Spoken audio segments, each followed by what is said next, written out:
Hey guys, how you going? In this video, I'm going to be showing you the basics of generator functions in JavaScript and how you can use them to improve your JavaScript code. So, what are generator functions?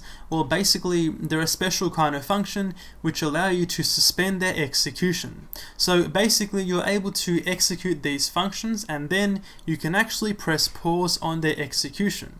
You can do something else and then come back and continue where you left off. So they sound a bit complex when you put it like that, but they're actually really easy and straightforward to use. They also simplified the creation of iterators, which I'll get into a bit later on. But for now, I'm going to stop talking here and demonstrate how they work with some JavaScript code. So let's go inside the text editor right here, and firstly we're going to define or create a generator function. So we can say here function, and then we can put an asterisk right there. We can then specify the function name. In this case, I'm going to call this function generator example, just like this. Okay, so now we have created a generator function, okay, and that is done using the asterisk right after the function keyword. So now I'm going to type out here yield and say 8. So basically, this yield keyword is the way in which you actually extract or receive values from a generator function. Regular functions use the return keyword just like this, okay, but generator functions use the yield keyword to provide you with a value. So that means when I see this function right here, this is telling me that this function is going to give me a single value of 8. Okay? If I was to make this 9 and 10 and essentially call yield 3 times, this now tells me that I'm going to get a total of 3 values from this function, 8, 9, and 10. So now, with these multiple yields, this means that if I was to use this generator function, when I first step into and start executing the function, it is going to give me a value of 8. It is then going to be suspended. When you use the yield keyword, you are not only getting a value, but you are also suspending the execution of the function. Okay? So once you have suspended the execution of the function right here, if I was to go back in and I start executing the function once again, it is going to essentially start executing from this line right here. It is going to give me a value of 9. It is then going to be suspended once again, and then I can go back in and I can essentially start executing it once again, and this time it's going to continue and start executing from this line onwards. So that's basically how they work, and I'm going to demonstrate this right here and make it really easy to understand. But firstly, we are going to actually retrieve a generator from this function. Okay, so essentially, I'm going to say const generator is equal to generator example, just like this. So I'm going to be calling the generator function just like this, okay? And of course, I'm actually not doing a return. So you might be asking, since there is no return in the function, what value does this generator constant have? Well, basically, when you call generator functions like this, what you're going to get is a generator object. Okay? So at this point in time, by calling this function, none of this code has actually executed just yet. So if I was to say, for example, console.log and log out something like decode, okay? I'm going to save this and refresh the browser here, and we can see we actually get nothing in the console because as of yet we still haven't actually started executing the code inside this body. All we're doing is creating a generator object for this function. So let's now console.log the generator object.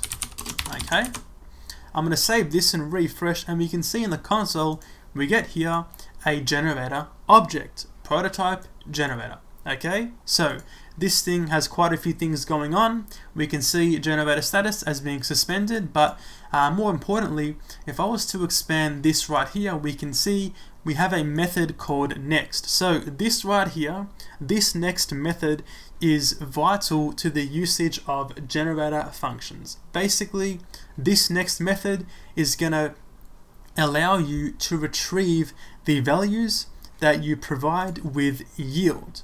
Okay, so basically I can call this next method on this generator object 3 times, and I'm going to get 8, 9, and 10 as my values. So let's demonstrate this.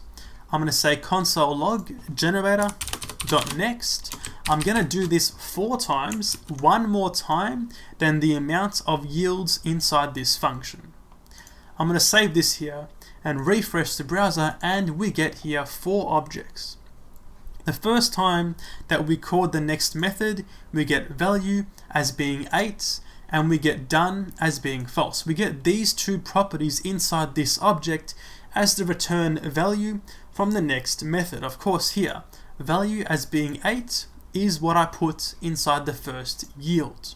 Okay, it is then telling me that I still am not finished with the generator function.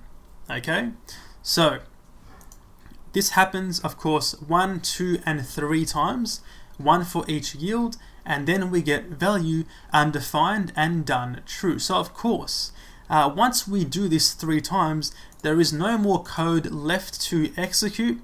There are no more yields, so we of course get undefined as the value and done as being true. We are now finished with the generator function. So what's happened here is essentially we have with the first call of the next method, we've retrieved the value of 8. The function is then suspended at this line. We can then go here and do other things, okay, do what we want, okay, and then we can come back and call next once again. This time it's going to remember where it left off earlier, and it's going to give me the value of then 9. Then once again it's going to be suspended, and the same thing happens for 10, and then of course the undefined value right here. And right there, that is basically how generator functions work. Okay, cool. So now I also want to show you what happens when you put a return statement inside here. What if I was to say return and then say 11? Okay, if I was to do this, I'm going to save this and refresh. We can see here we get 8, 9, 10, 11, and then done as being true. So you actually get the last value here with the return, but the return automatically sets done as being true.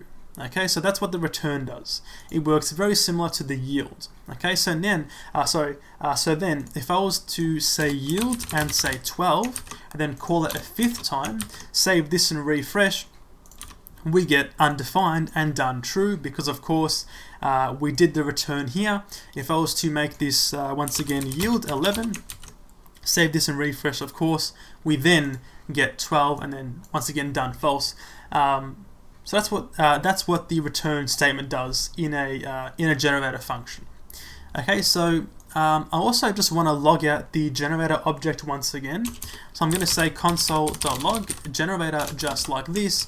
I'm going to save this and refresh once again and expand this. We can see that this object implements both the iterator and the iterable protocol, which means if I was to expand this prototype here, we can see we get firstly a symbol.iterator right here. So that implements the iterable protocol.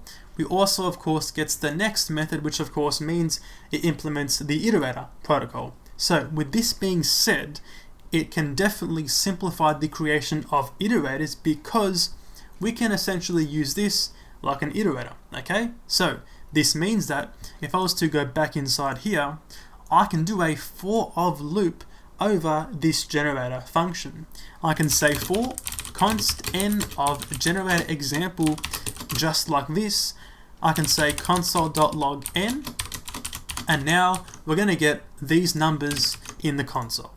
I'm going to save this and refresh, and we can see we get 8, 9, 10, 11, and then of course 12. So that right there is the basic usage of generator functions. But they become really powerful when you start using variables, because of course when you define a variable inside here, right, this variable, if you modify it, it's going to maintain its value as you continue executing the function. So let's demonstrate the usage of variables in generator functions. So I'm going to get rid of all this stuff and show you a second example. So this example is going to essentially create a generator function which will give me squared numbers. Essentially, I want this.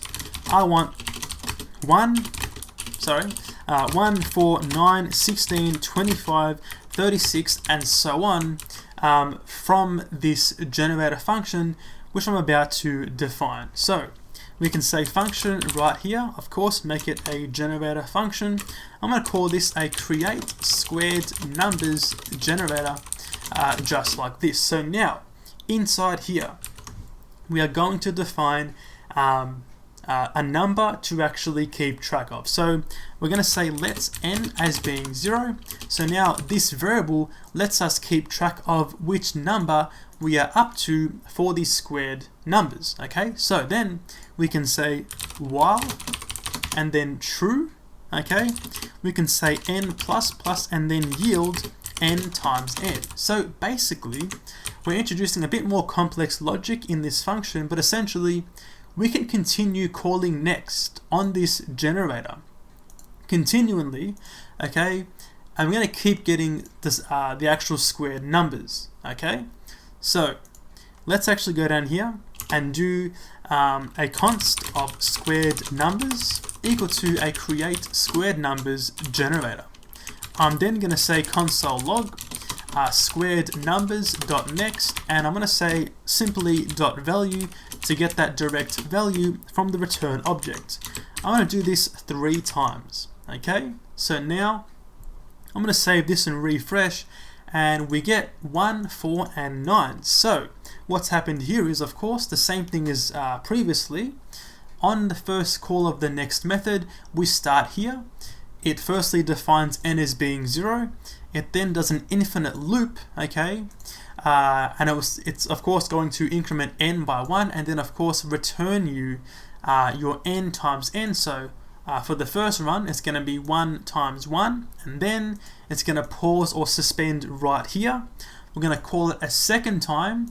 It's going to go back up to the top here, and of course do the same thing, and then so on. So essentially, we've created an infinite way for us to get squared numbers. Okay, as you can see here, you can start to see the benefits of using a generator function, because right here, this variable is maintaining its value as we continue to call the next method. Okay, cool. So let's take it one step further by actually passing in a maximum number to this function. So we can say, for example, max right here.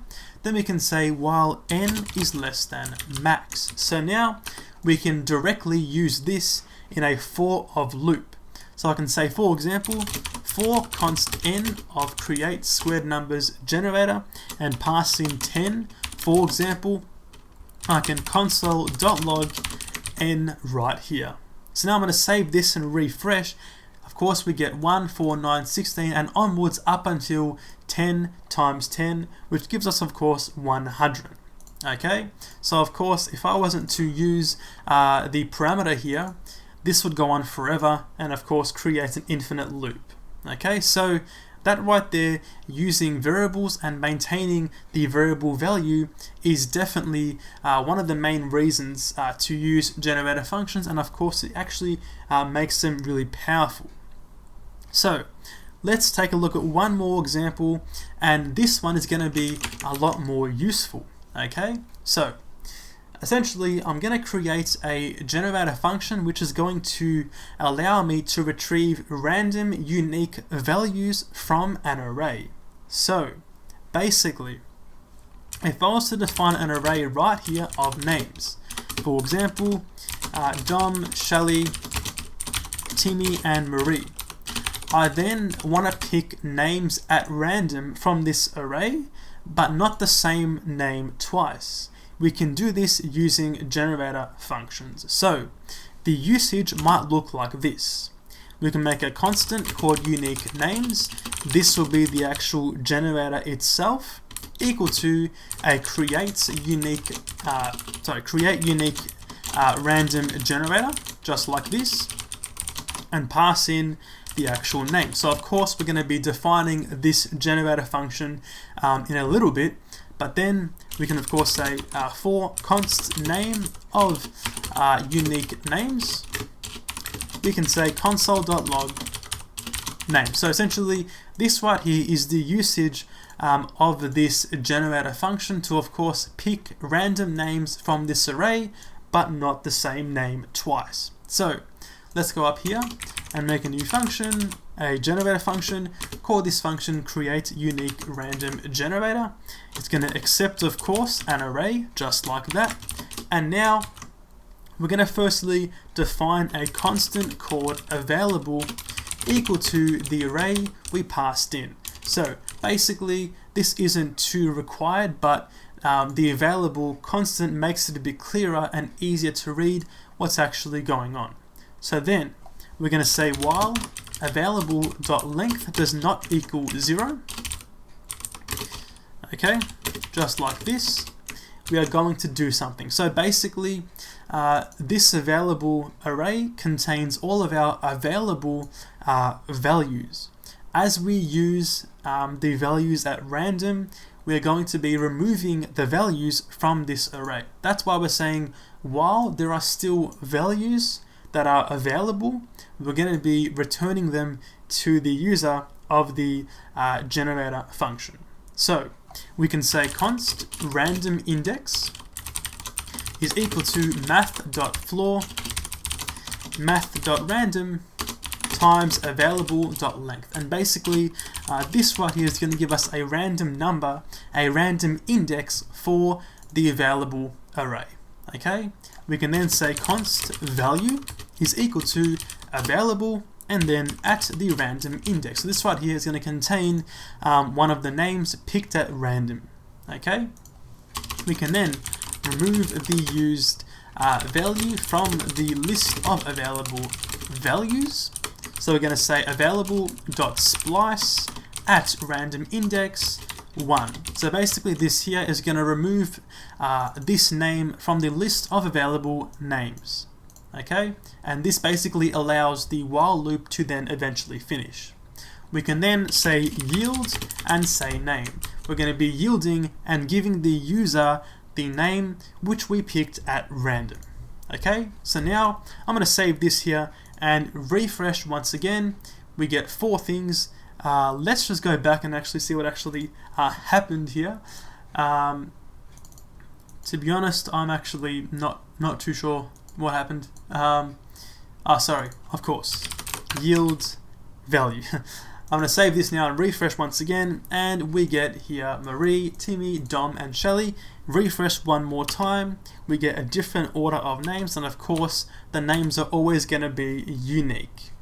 And that right there is generator functions in JavaScript. Thanks for watching, guys, and I'll see you later.